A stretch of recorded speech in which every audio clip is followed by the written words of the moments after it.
Oh, wonderful. The family disappointment decided to show up after all. Those words hit me the moment I stepped into the reception hall, and they weren't whispered.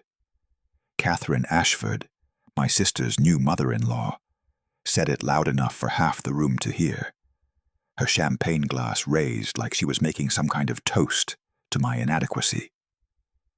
I stood there in the doorway, fresh out of an Uber I'd deliberately called instead of driving my Aston Martin, wearing a suit that cost more than most people's monthly rent, but looked simple enough that nobody would notice.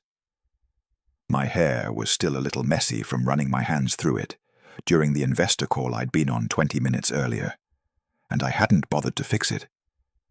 Catherine's comment landed exactly how she wanted it to. Heads turned. A few people actually snickered. My mother, Linda, standing near the Ashfords with a glass of white wine clutched in both hands, went pale.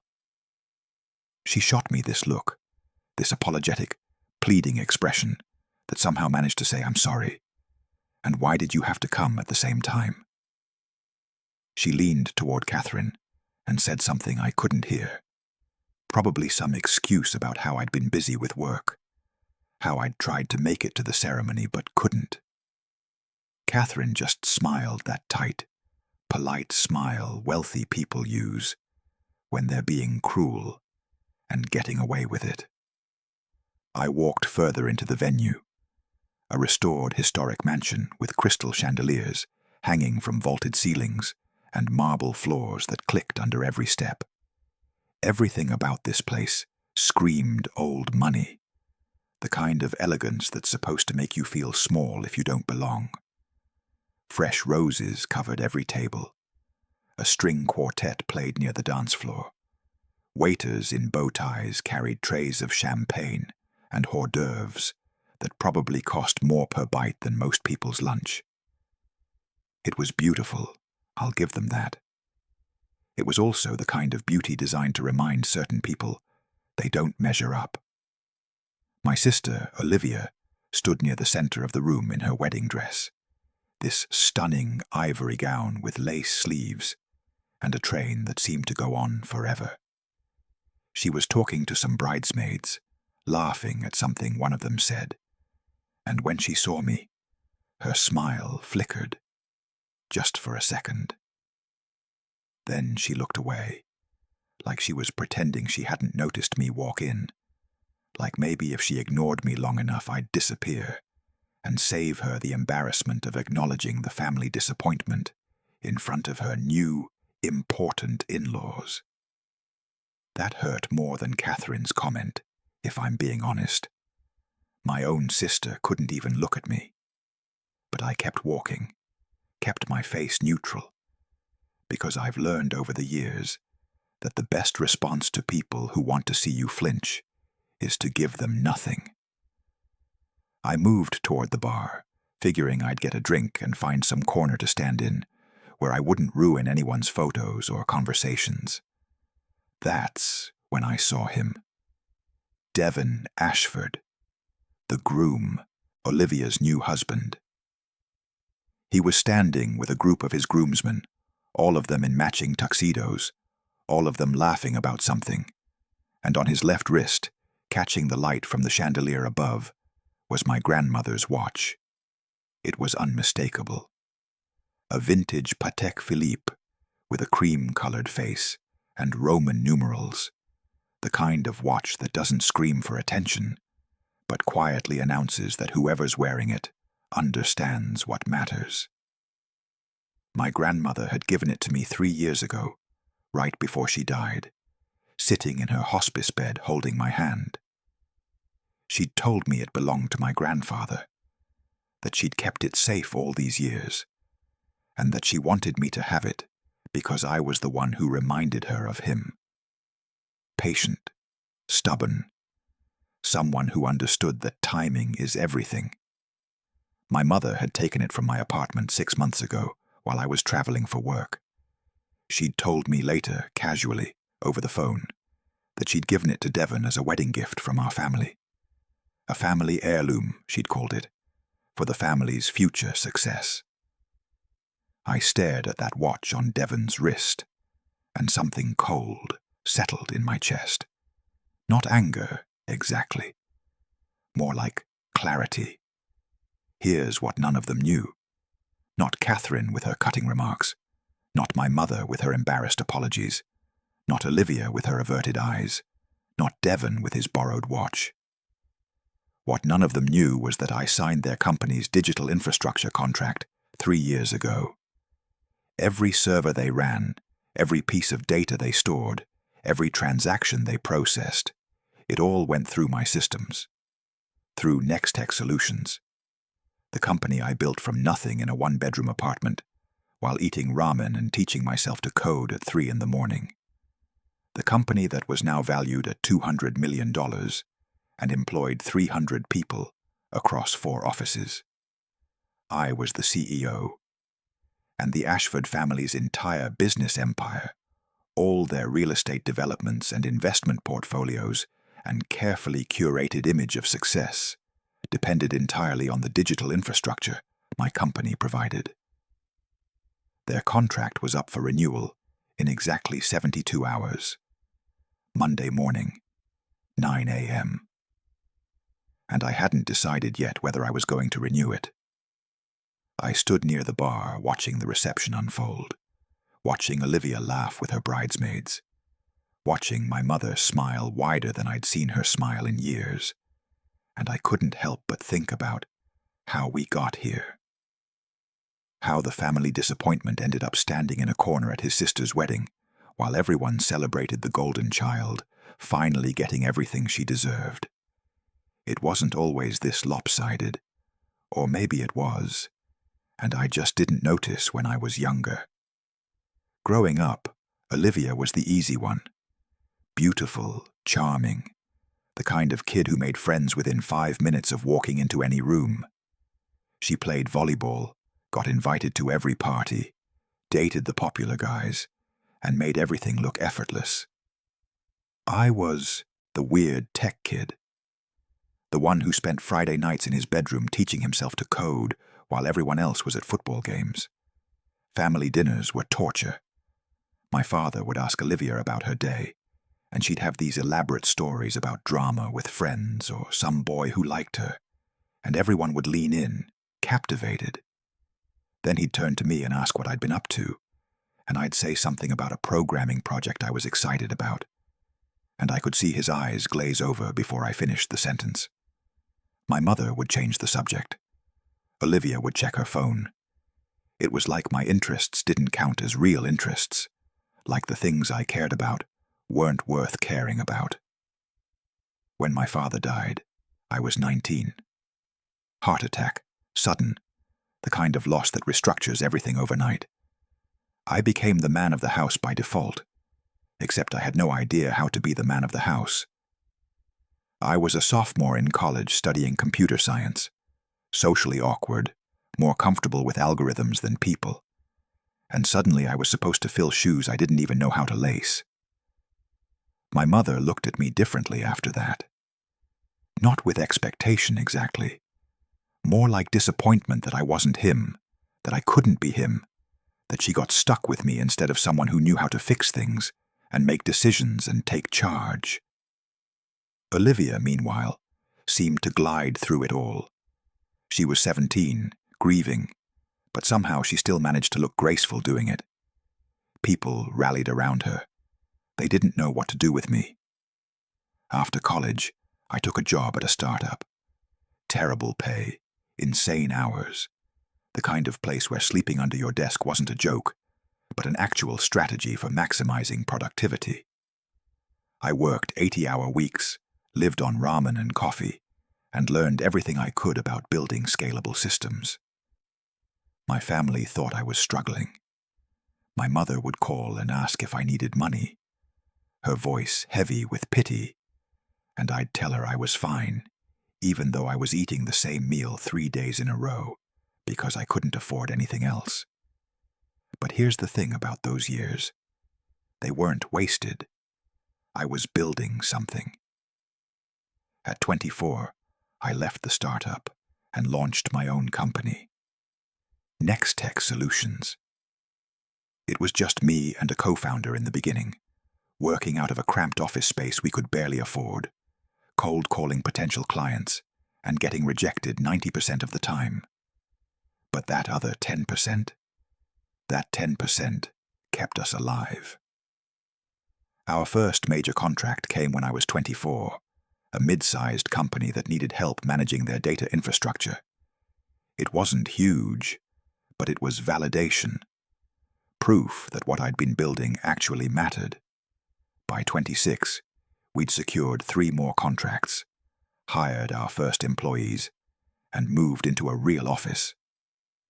That was the year my grandmother got sick. Cancer, stage 4, the kind that doesn't leave room for miracles. I visited her every week in hospice, and we'd talk for hours about everything and nothing.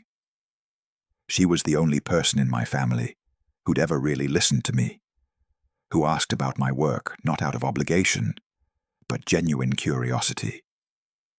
One afternoon, about a week before she died, she took off my grandfather's watch and pressed it into my palm. She told me it had been his, that he'd worn it every day for 40 years, and that she wanted me to have it. She said I reminded her of him. Patient, methodical, someone who understood that timing is everything. She told me to keep building what I was building, that she believed in me even if nobody else did, and that one day they'd all see what she saw. 2 years later, when I was 28, Nextech Solutions was valued at $200 million. We had offices in 4 cities, 300 employees, clients across every major industry. My family had no idea. They never asked how work was going beyond the superficial. How's the tech stuff? And I never volunteered the information. Why would I? They'd spent my entire life making it clear that what I did didn't matter to them. 1 month ago, I was traveling for work, and my mother let herself into my apartment to water my plants. She saw the watch sitting on my dresser and took it. When I got back and realized it was gone, I called her, trying to keep my voice steady, and she told me she'd given it to Devon Ashford as a wedding gift. A family heirloom, she called it, for the family's future success. I asked her why she didn't ask me first, and she said she didn't think I'd mind, that it was just sitting there collecting dust anyway, that Devon would actually appreciate it. That's when I knew I had to come to this wedding. Not because I wanted to celebrate, because I needed to see it for myself. Needed to see exactly how little I mattered to them before I decided what to do next. I made my way through the reception trying to be invisible, which wasn't hard considering most people were already pretending I didn't exist. I found a spot near one of the flower arrangements where I could observe without being in anyone's way. And that's when I overheard my mother talking to Catherine and Richard Ashford. They were standing maybe 10 feet away, close enough that I could hear every word even over the string quartet. Catherine asked what I did for work, her tone making it clear she was asking out of polite obligation rather than genuine interest, and my mother's response made my jaw tighten. She said I worked with computers, that I'd always been good with technology, but that I hadn't really found my footing yet. She said it with this apologetic little laugh, like she was explaining away her embarrassing relative who couldn't quite get their life together. Richard nodded sympathetically and said something about how the tech industry was difficult, how it took a certain kind of person to really succeed in it. And my mother agreed with him, like he'd just shared some profound wisdom. I should have walked away. Instead, I stayed exactly where I was, watching my mother erase everything I'd built with a single dismissive sentence. Before I could process that fully, Richard Ashford noticed me standing there and decided it was the perfect opportunity to offer some fatherly advice. He walked over with his chest puffed out, his hand already extended for one of those aggressive handshakes men like him use to establish dominance, and he told me he'd heard I was in tech. He asked what I was working on these days, and I gave him the vaguest possible answer. Some infrastructure projects, nothing too exciting. He latched onto that like he'd been waiting for the opening. He started telling me about how important it was to get serious about my career at my age, how opportunities don't wait around forever, how I needed to think about my future, and maybe consider going back to school for an MBA, if I really wanted to make something of myself. The whole time he was talking, Devon was nearby showing off my grandmother's watch to his groomsmen. I could hear him explaining how it was a generous gift from the bride's family, a real antique, the kind of thing that had history and meaning. One of the groomsmen asked if it was a Patek Philippe, and Devon confirmed it with this casual pride, like he'd earned it somehow, like it was his. That's when I saw her. Jennifer Chen, standing near the bar talking to one of the bridesmaids, and the moment our eyes met, her face went completely pale. Jennifer and I went to business school together 7 years ago. We weren't close, but we'd worked on a few group projects, and she was sharp enough that I'd kept track of her career afterward.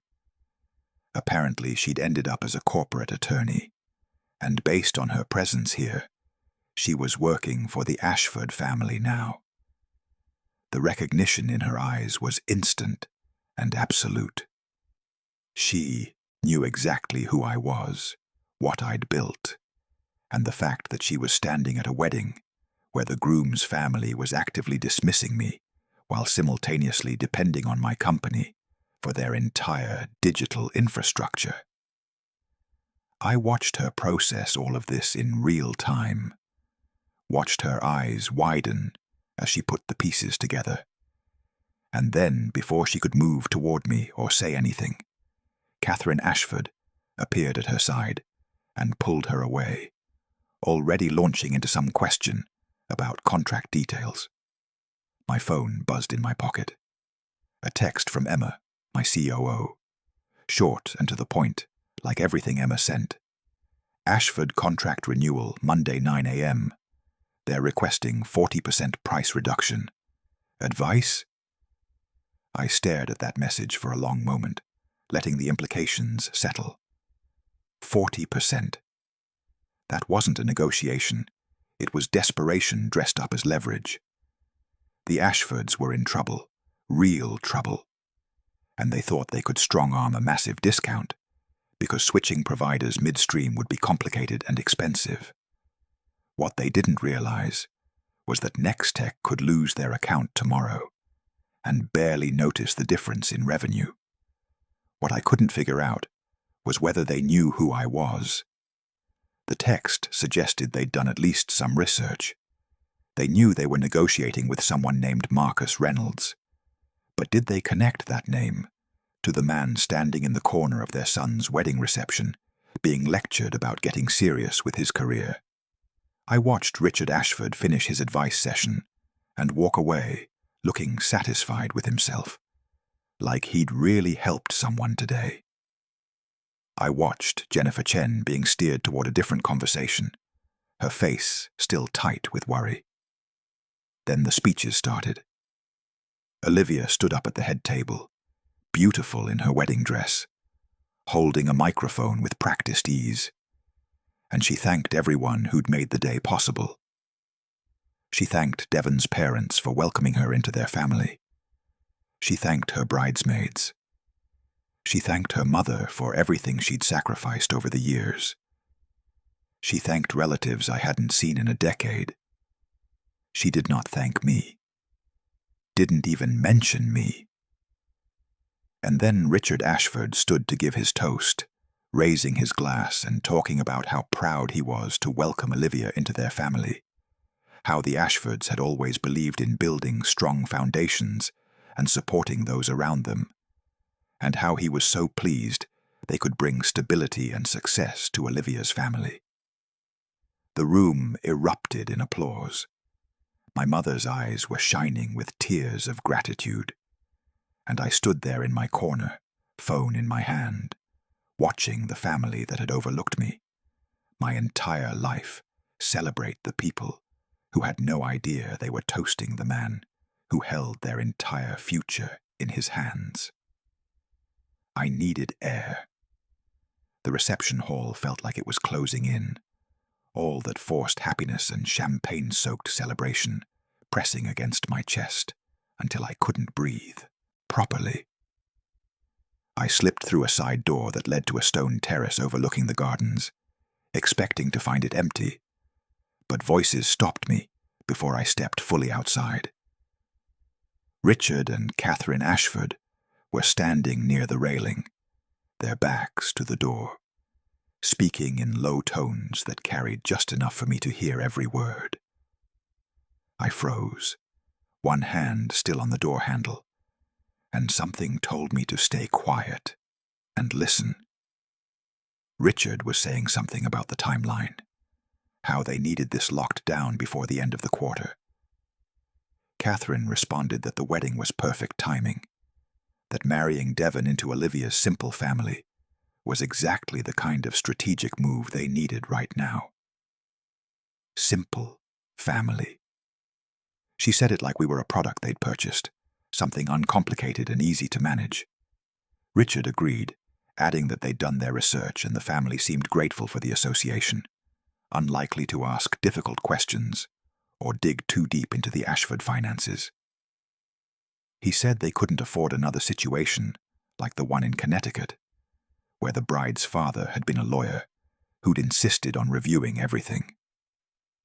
Catherine laughed at that, a sharp sound that cut through the evening air, and said at least with this family, they only had to deal with the unemployed brother once. She said Devon had been worried about appearances, about having some tech burnout at the wedding, but she'd told him not to worry because nobody would remember him anyway. My jaw clenched, but I didn't move. Richard's voice dropped even lower as he started talking numbers. 40 million. That's how much they were down on the Ashford Towers project, their luxury condo development that was supposed to be their flagship, but had turned into a financial black hole. Construction delays, cost overruns, pre-sales falling through. He said they were hemorrhaging money, and the investors were starting to ask questions they couldn't answer. Catherine asked about Monday's meeting, and Richard's tone shifted to something more confident. He said the next tech contract renewal was crucial, that they needed to renegotiate it down by at least 40% to show the investors they were cutting costs and stabilizing operations. Catherine asked if he thought Nextech would agree to that kind of reduction, and Richard said they didn't have a choice.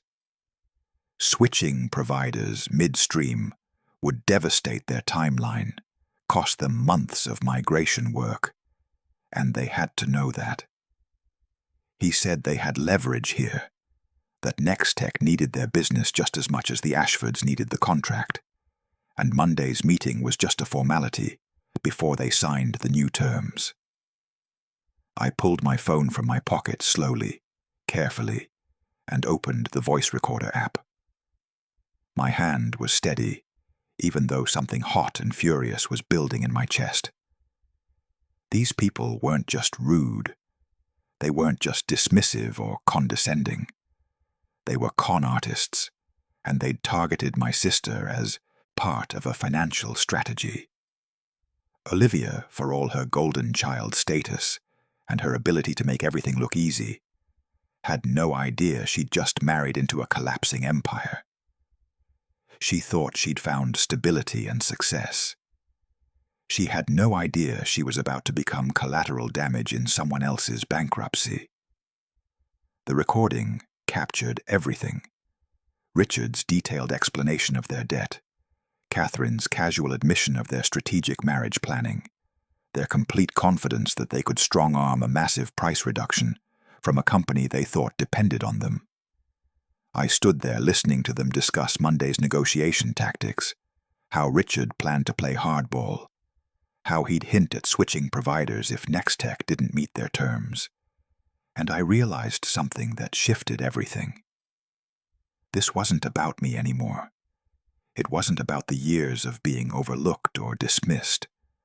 Wasn't about my mother giving away my grandmother's watch, or my sister pretending I didn't exist. This was about the fact that my family, as much as they'd hurt me, was about to be used and discarded by people who saw them as nothing more than convenient props in a desperate financial scheme. I could walk away. I could let the Ashfords crash and burn on their own. Let Olivia deal with the fallout of marrying someone whose family was built on lies and debt. Part of me wanted exactly that. But there was another part, quieter but stronger, that remembered my grandmother's words about timing. Maybe this was it. Maybe the right moment wasn't about revenge at all. Maybe it was about protection, about being the person my family had never bothered to see, and doing the right thing anyway.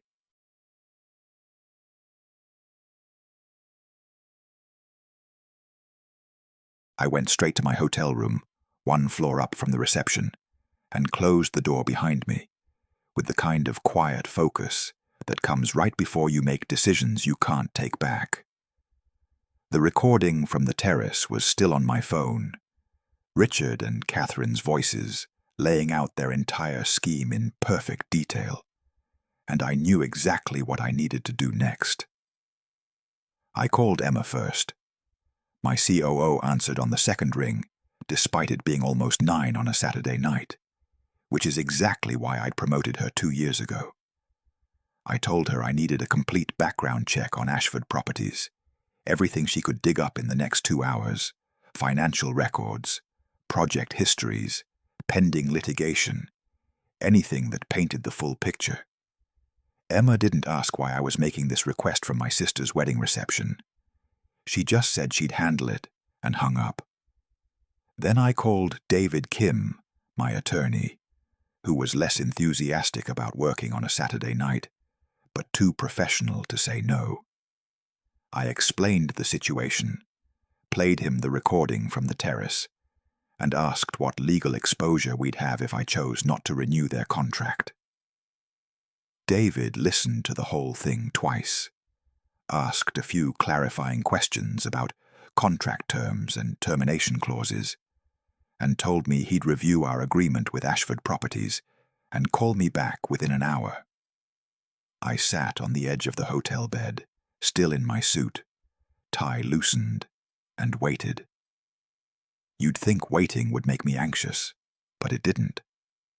There's something calming about the moment right before you act, when you're gathering information and building your case and everything is still potential energy.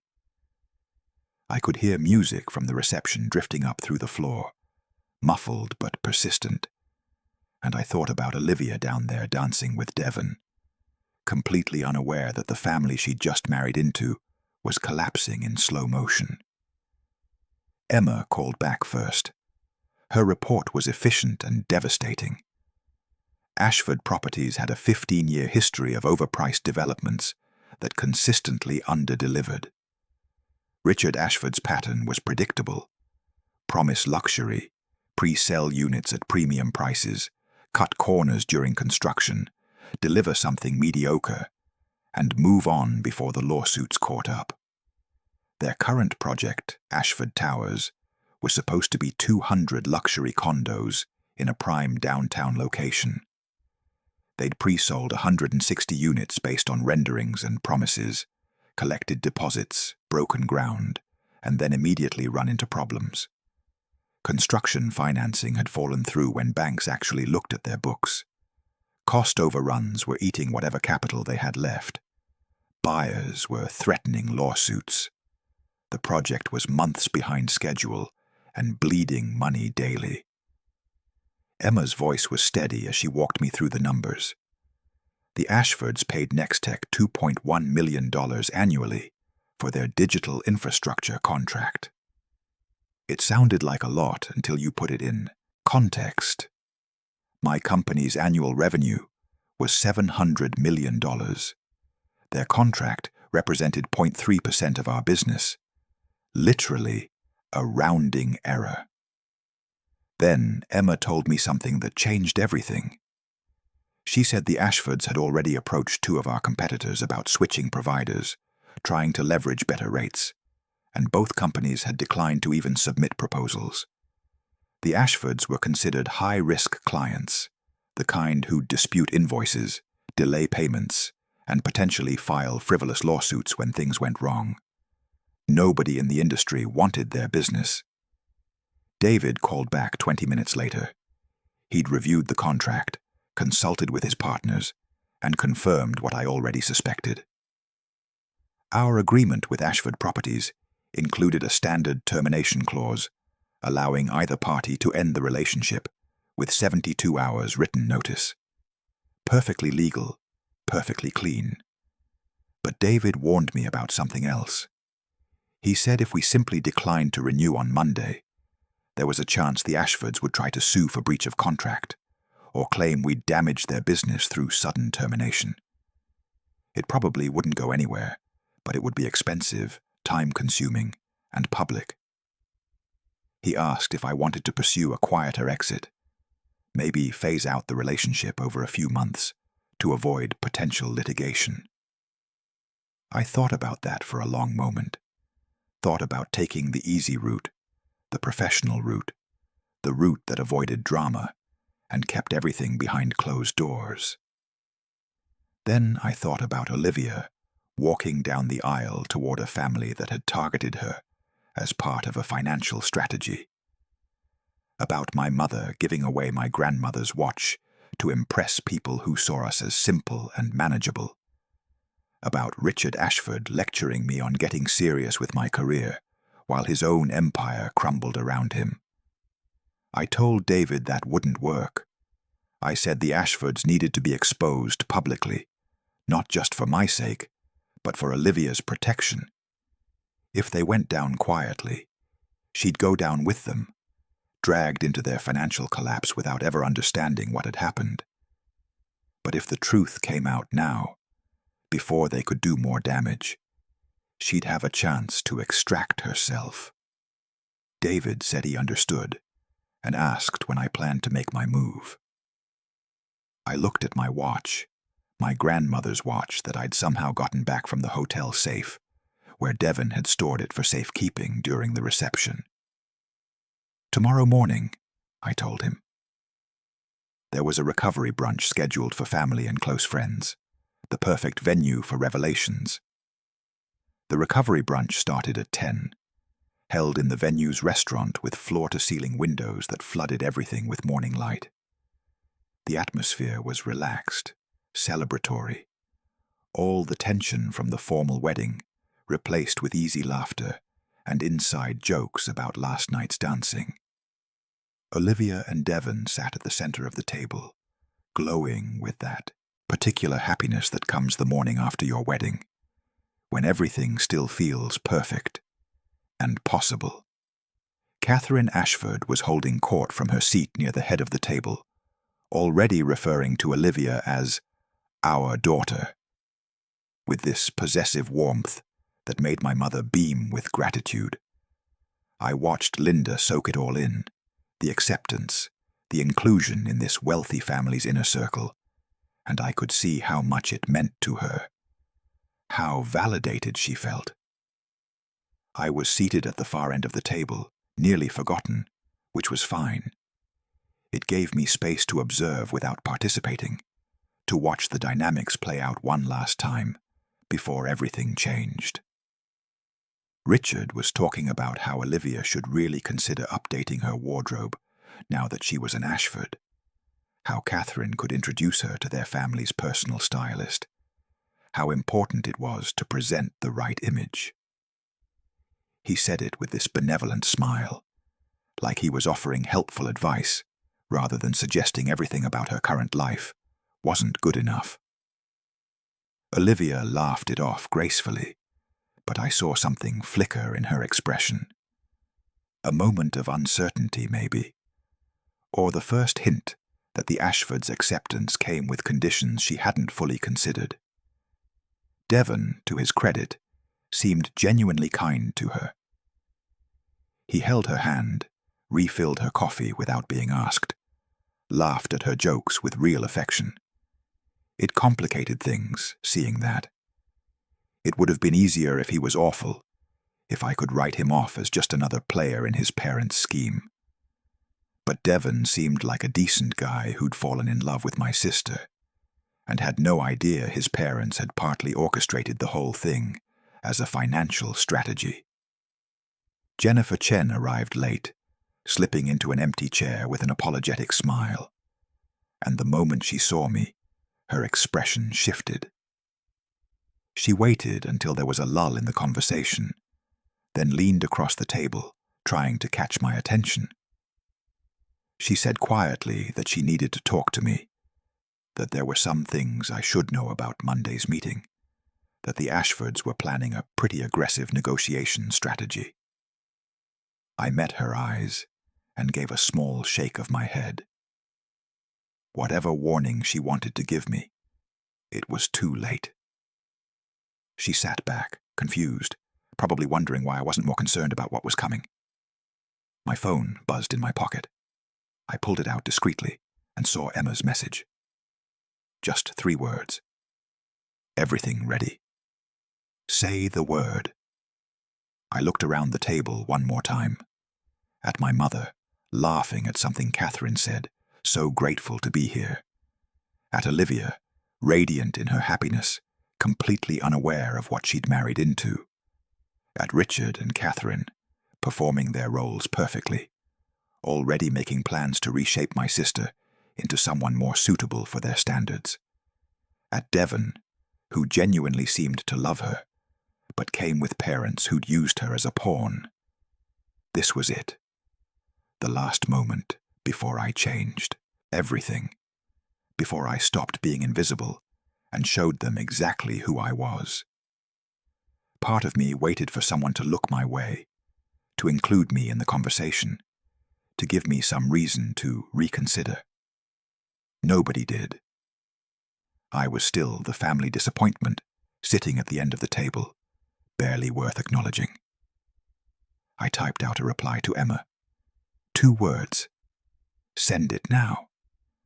Then I set my phone face down on the table and took a sip of my coffee, watching the seconds tick by, waiting for the carefully constructed peace of this Sunday morning to shatter completely.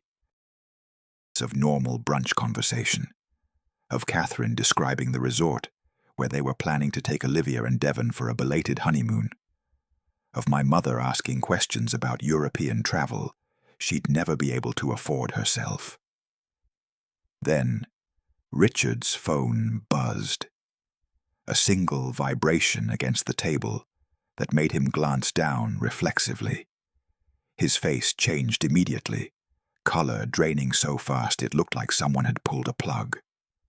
Before anyone could ask what was wrong, Catherine's phone buzzed.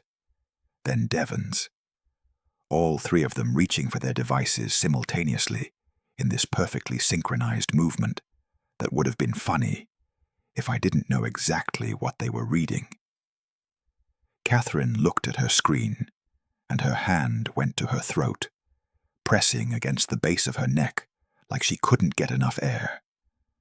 Devon's eyes widened, confusion clear in his expression as he scrolled through whatever he was seeing. Richard grabbed his tablet from the bag beside his chair, his hands shaking slightly as he opened his email and pulled up the full message. I could see it from where I sat. The Nextech Solutions logo at the top, the formal letterhead, the subject line visible even from a distance. Contract renewal decision, Ashford Properties. The table had gone quiet, everyone noticing the sudden shift, but not understanding it yet. Richard read the email twice, his lips moving slightly, and then he looked up with this bewildered expression that might have generated sympathy if I hadn't heard him scheming on the terrace last night. He asked the table, his voice strained, if anyone knew who Marcus Reynolds was. He said Nextech Solutions had just declined to renew their contract, effective immediately, and it was signed by someone named Marcus Reynolds, who claimed to be the CEO. The silence that followed was profound. I watched Jennifer Chen close her eyes briefly, knowing exactly what was about to happen, and probably wishing she was anywhere else. Richard asked again, louder this time, if anyone at this table knew Marcus Reynolds, because this had to be some kind of mistake, some administrative error that needed to be fixed immediately before it caused serious problems. Jennifer opened her eyes and looked directly at me, then back at Richard. She said quietly, barely above a whisper, that Marcus Reynolds was sitting at the table. Every single head turned toward me in unison. My mother, Olivia, Devon, Richard, Catherine, the handful of other family members who'd been invited to the recovery brunch, all of them staring at me like I'd just materialized out of thin air, like the person they'd been ignoring for the past 24 hours had suddenly become visible in a way they couldn't process. I took a slow sip of my coffee, set the cup down carefully, and met Richard's eyes. I said good morning, asked if everyone was enjoying brunch. My tone was casual, conversational, the same tone you'd use to comment on the weather. Richard's confusion was shifting into something sharper. He said there must be some mistake, that the Marcus Reynolds who ran Nextech Solutions was a major figure in tech infrastructure, and he demanded to know what kind of joke this was. Catherine's voice cut through, sharp and accusatory. She said this was obviously some kind of prank, that it wasn't funny, and whoever I'd gotten to send fake emails was going to face serious legal consequences. I smiled at that. Not a smug smile, just a small, genuine expression of amusement at how completely they'd missed what was right in front of them. I told them it wasn't a joke, that the signature on that contract termination letter was mine, that I was Marcus Reynolds, and that Nextech Solutions was my company. The words landed like physical blows. My mother's face went completely white. She whispered my name like a question, like she was asking if I was really her son, or some stranger who looked like him.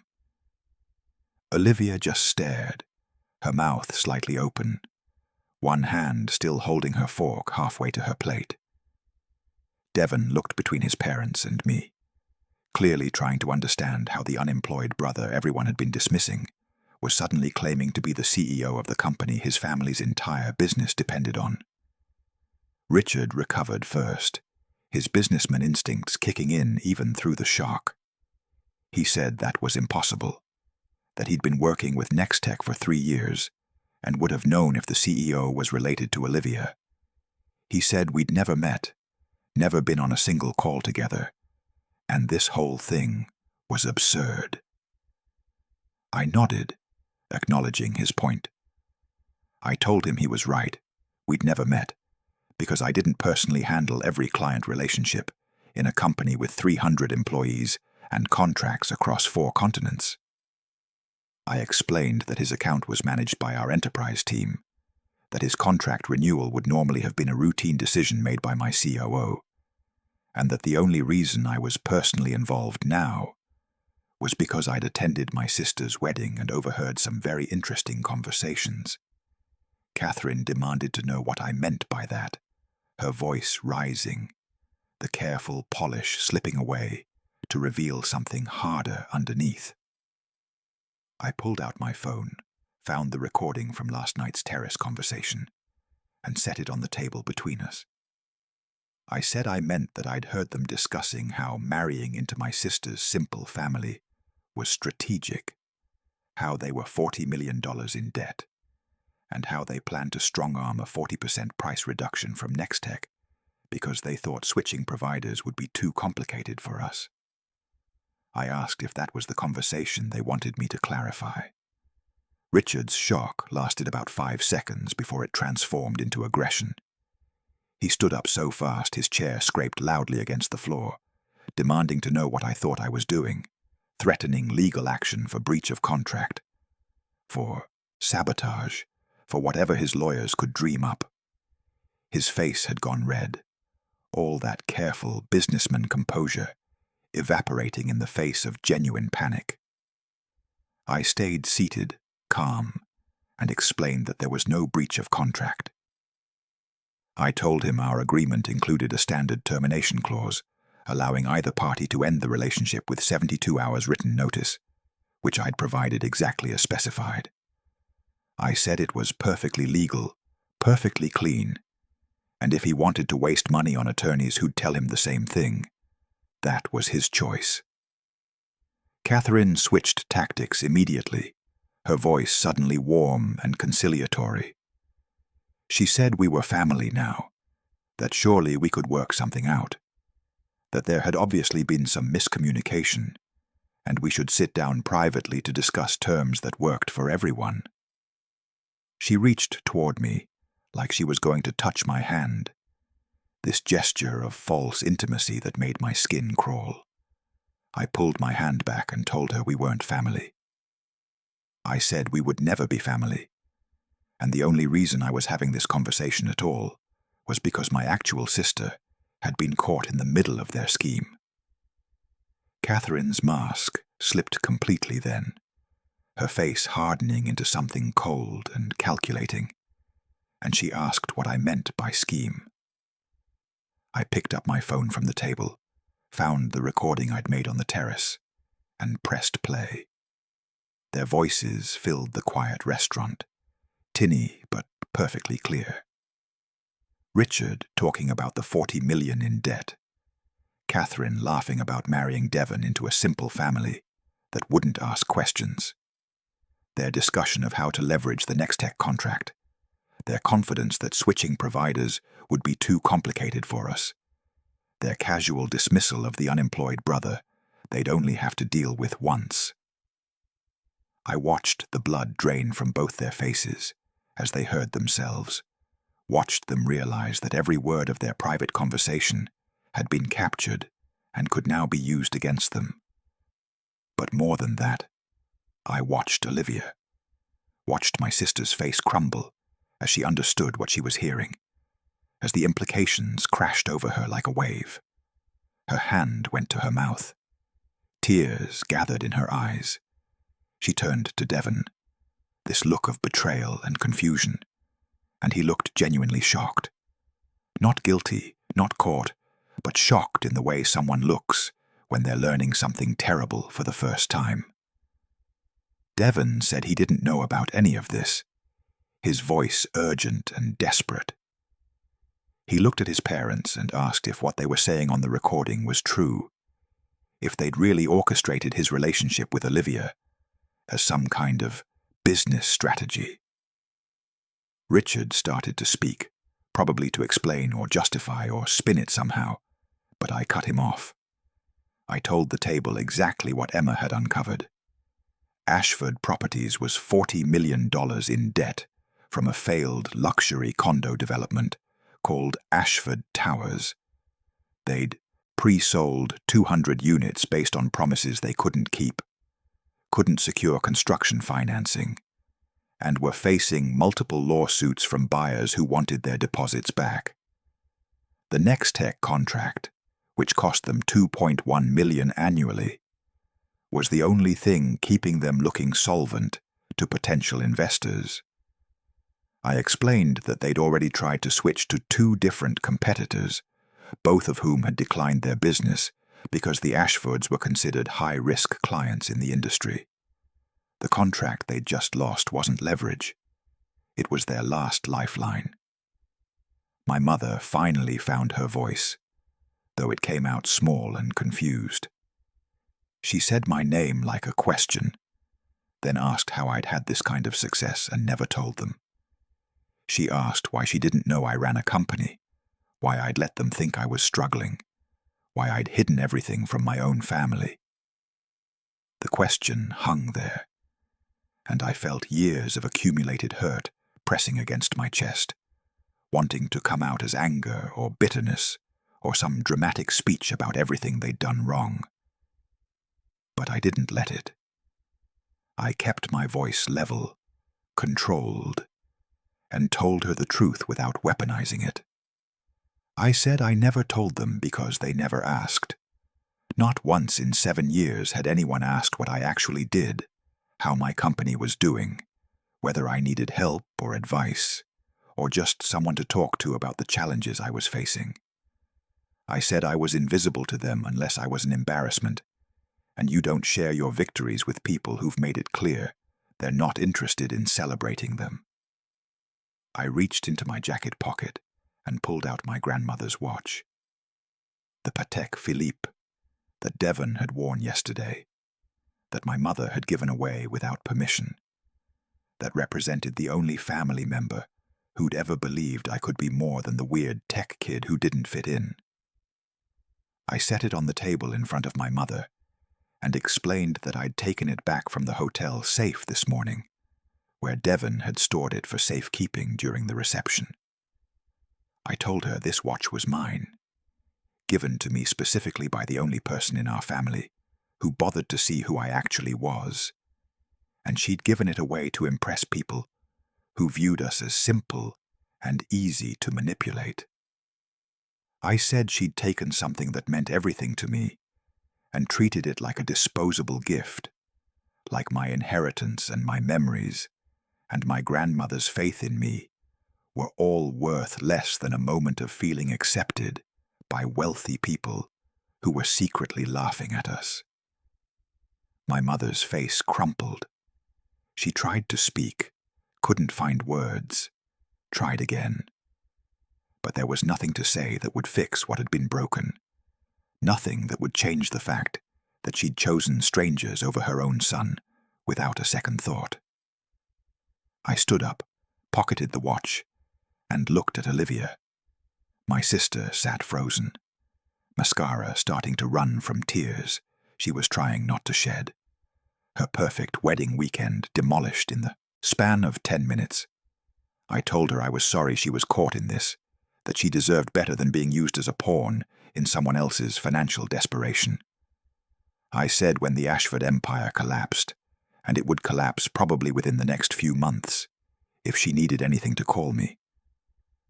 I told her I was still her brother, that I'd always be her brother, and that offer stood regardless of everything else that had happened.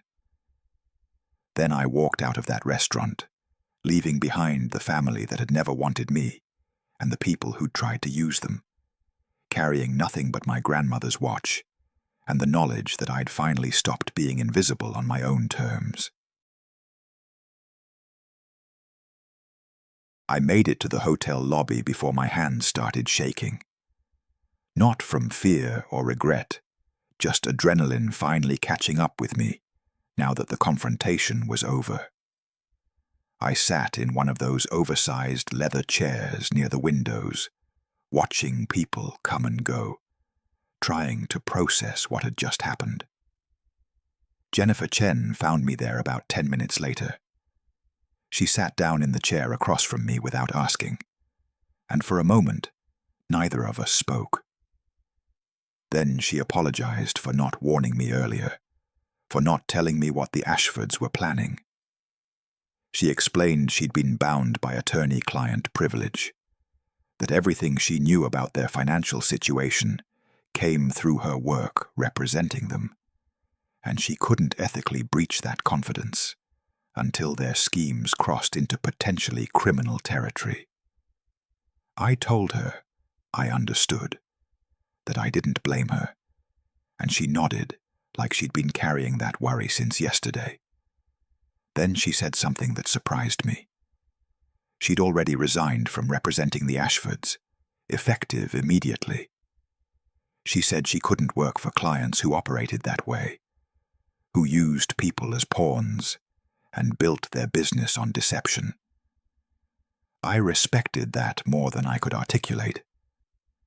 My phone rang before I could respond. Emma, calling with an update that made the morning's confrontation feel even more justified. She said word had traveled fast through industry connections, the way it always does in tight professional circles, and 2 other major Ashford clients had already initiated termination procedures for their contracts.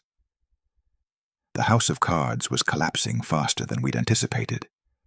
The Ashfords weren't just losing Nextech, they were losing everything, and it was happening in real time. Emma asked if I was okay, if I needed anything, and I told her I was fine. Better than fine, actually. For the first time in years, I felt like I'd stopped carrying weight that was never mine to carry in the first place. 3 hours passed. I went back to my hotel room, changed out of my suit into jeans and a t-shirt, tried to work on some emails but couldn't focus. My mind kept replaying the morning, the look on Richard's face when he realized who I was, my mother's confusion, the recording playing for everyone to hear. Around 2 in the afternoon, there was a knock on my door. Soft, hesitant, not the confident knock of hotel staff. I opened it to find Olivia standing in the hallway, still in her brunch outfit, but looking completely different.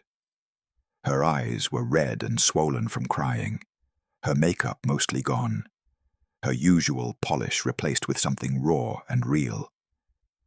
She asked if she could come in, and I stepped aside to let her pass.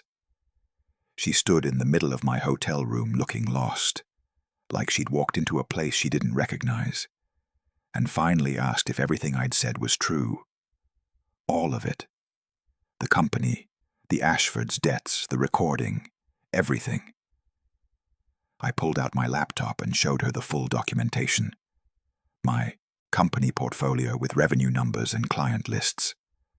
The background check on Ashford properties with all their failed developments and pending lawsuits. The contract termination letter with my signature.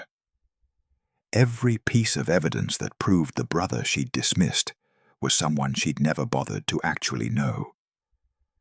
Olivia read through it all, scrolling slowly, her hands trembling, and when she finished, she just broke down. Not the pretty crying you see in movies, but the kind of sobbing that comes from somewhere deep, from grief and shame, and the realization that everything you thought you knew was wrong. She said she knew Devon's parents were intense, that they had strong opinions about how things should be done, but she'd thought they genuinely welcomed her. She'd thought she was marrying into a family that valued her, that saw something special in her, and finding out it was partly strategic, partly about using her family as cover for their financial problems. It destroyed something fundamental in how she saw her own marriage. Then she apologized to me.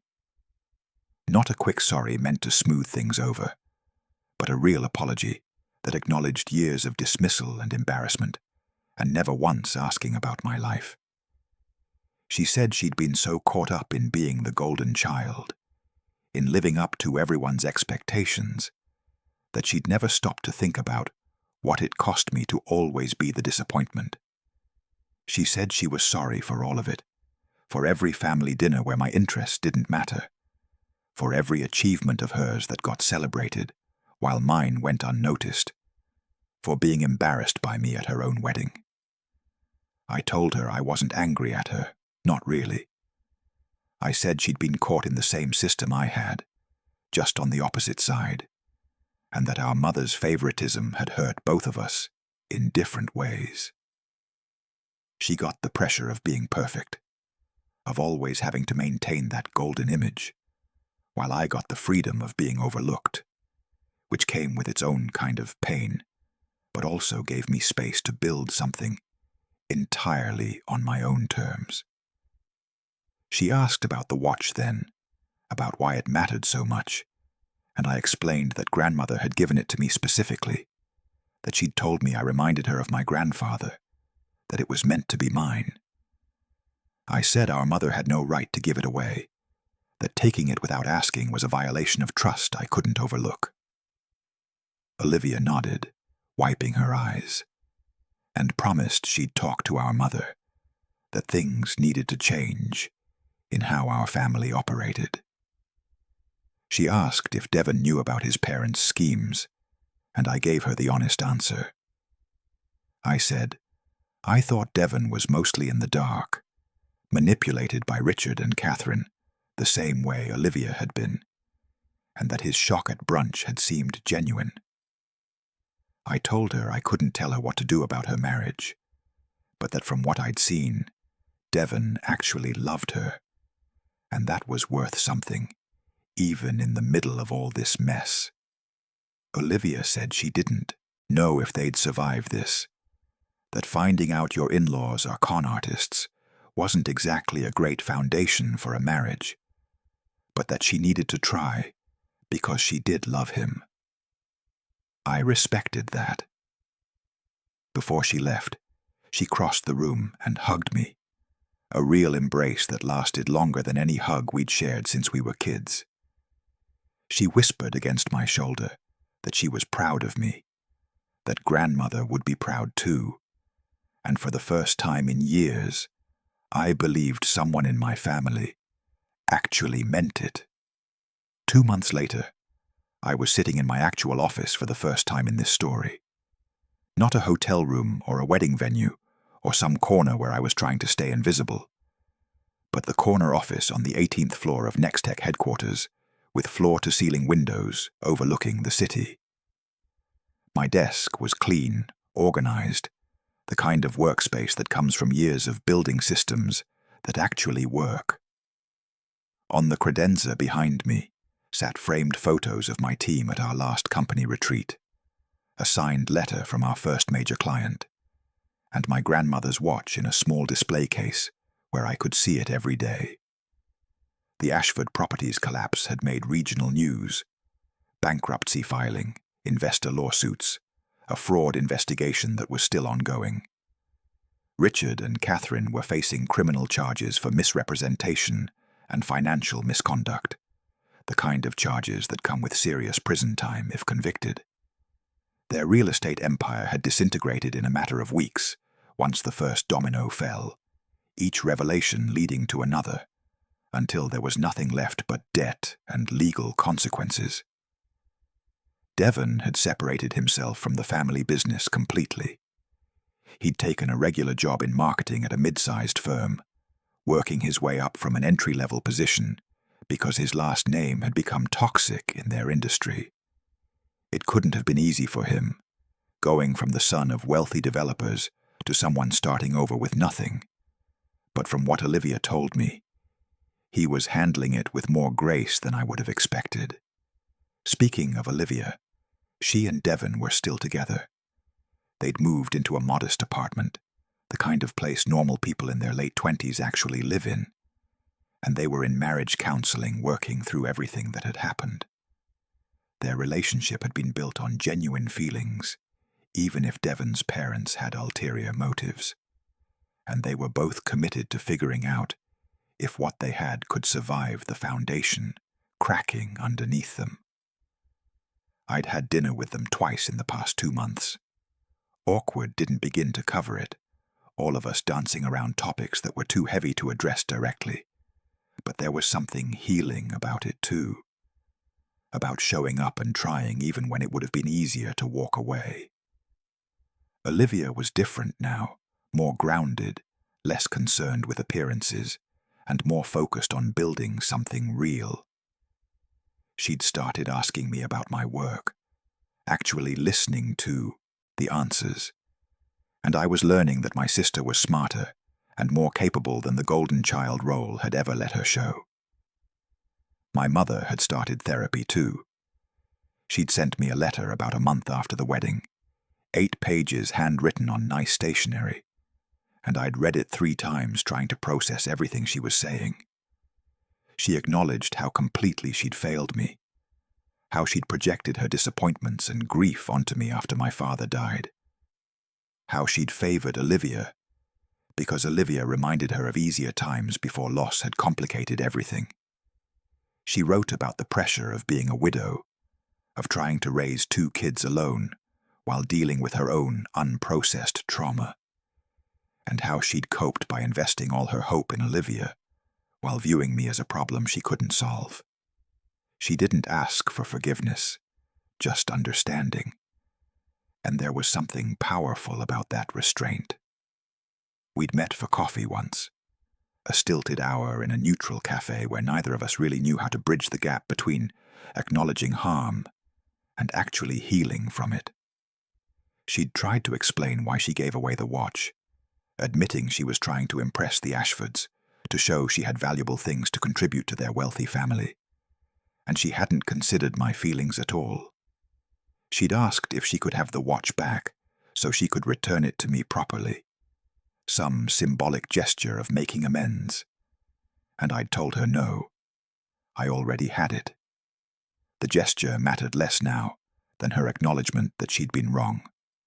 If you've made it this far in this story, drop a comment and tell me what you would have done in my situation. Would you have exposed them publicly like I did, or would you have handled it differently? I genuinely read every comment, and I'm curious how you would have navigated something like this. But let me finish the story first, because the ending matters more than you might think. Last week I was at a mentorship event I sponsor through Next Tech, something we call the Tech Futures Scholarship, for low-income kids who are interested in coding but don't have access to the resources or connections that make breaking into tech easier. We do these quarterly meetups where scholarship recipients can network, learn from industry professionals, and just exist in a space where their interests are valued instead of dismissed. I was standing near the refreshment table when this 16-year-old kid approached me, nervous energy radiating off him like heat. He introduced himself as James and asked if it was true that I'd started coding at his age. I told him earlier, actually, around 13, in my childhood bedroom, while my family watched TV downstairs. His face lit up with this recognition, this sense of finding someone who understood, and he admitted that his family thought coding was a waste of time. They wanted him to focus on practical careers, things they could understand and explain to their friends. And every hour he spent programming felt like time stolen from expectations he was supposed to meet. I saw myself in that kid so clearly it hurt. The isolation of being interested in something your family doesn't value. The constant message that what matters to you doesn't matter to them. The way you learn to hide your passion, because sharing it just leads to disappointment. I told James something I wish someone had told me when I was 16 and drowning in the feeling that I'd never measure up. I said the people who can't see your value now won't determine your future. They can't, actually, because your future is being built in those hours you spend doing what you love, in the skills you're developing while they're not paying attention, in the quiet determination to become someone even when nobody's watching. I told him that one day, probably sooner than he thinks, people will ask how he did it, how he became successful or built something meaningful or achieved what he achieved. And in that moment, he'll realize something crucial. He doesn't need to prove anything to them anymore, because he already proved it to himself, and that's the only validation that actually matters. I gave James my business card and told him to email me if he ever needed mentorship or resources or just someone to talk to who understood what it felt like to be underestimated by the people who should have believed in him most. He walked away looking like someone had just handed him permission to take himself seriously. And I remembered what that felt like. That moment when you realize you don't have to shrink yourself to fit someone else's limited vision of who you could be. Emma appeared at my elbow as James left, casually mentioning that we'd just closed a $50 million contract with a Fortune 500 company. I nodded, barely reacting, because at this point in my career, a $50 million deal is just another Tuesday. The validation I used to crave, the recognition I thought I needed, none of it hits the same way anymore, because I'm not building my company to prove something to my family. I'm building it because this is who I am, and that's enough. I looked down at my grandmother's watch, the one my mother tried to give away, the one that represents the only person who believed in me when I was just a weird kid with a laptop and impossible dreams. My grandmother had told me, timing is everything, and she was right in ways I didn't fully understand until now. The right moment to reveal my success wasn't when my family would have been impressed, back when their approval still felt like something I needed. It was when they needed to see it, when the truth could protect someone I loved, when I was secure enough in myself that their reaction didn't define the meaning of what I'd accomplished. The timing was perfect, because I was finally ready to stop carrying their disappointment and start carrying my own pride. Here's what I've learned, and maybe this will mean something to you. If you've ever felt invisible in your own life, or overlooked by people who should have seen you. They mocked me at my sister's wedding. They treated me like I was nothing, like I was an embarrassment they had to tolerate. And for a long time after that brunch, I thought about that moment as the climax of my story. The big reveal, the revenge, the vindication of watching people realize they'd underestimated the wrong person. But it wasn't the climax at all. It was just the moment when I finally stopped letting other people's perception of me matter more than my own understanding of who I was. My family doesn't define me anymore. My mother's favoritism, my sister's embarrassment, the years of feeling like I didn't measure up to some invisible standard, none of it has power over me now, because I've built something extraordinary, and I know it. My success isn't about proving them wrong. It's about proving myself right. It's about looking in the mirror and recognizing someone who kept going when it would have been easier to quit, who built something meaningful when nobody was watching, who turned invisibility into freedom and used that freedom to become exactly who he was meant to be. And that matters more than any apology, any recognition, any moment of shock on their faces when they finally saw what I'd accomplished without them. I'm Marcus Reynolds. I built a $200 million company from nothing. I employ 300 people who depend on me to make good decisions. I sponsor scholarships for kids who remind me of who I used to be. And whether my family sees all of that or not, whether they ever fully understand what they missed or what they cost themselves by not bothering to ask, I know who I am. And that's enough. That watch my grandmother gave me, the one I look at every single day, reminds me that timing is everything. She gave it to me because she believed in me when nobody else did, because she saw something in that awkward tech kid that the rest of the family missed. And now, sitting in my office overlooking the city I've built my success in, I finally understand what she meant. My time isn't coming. My time is now, and it always has been.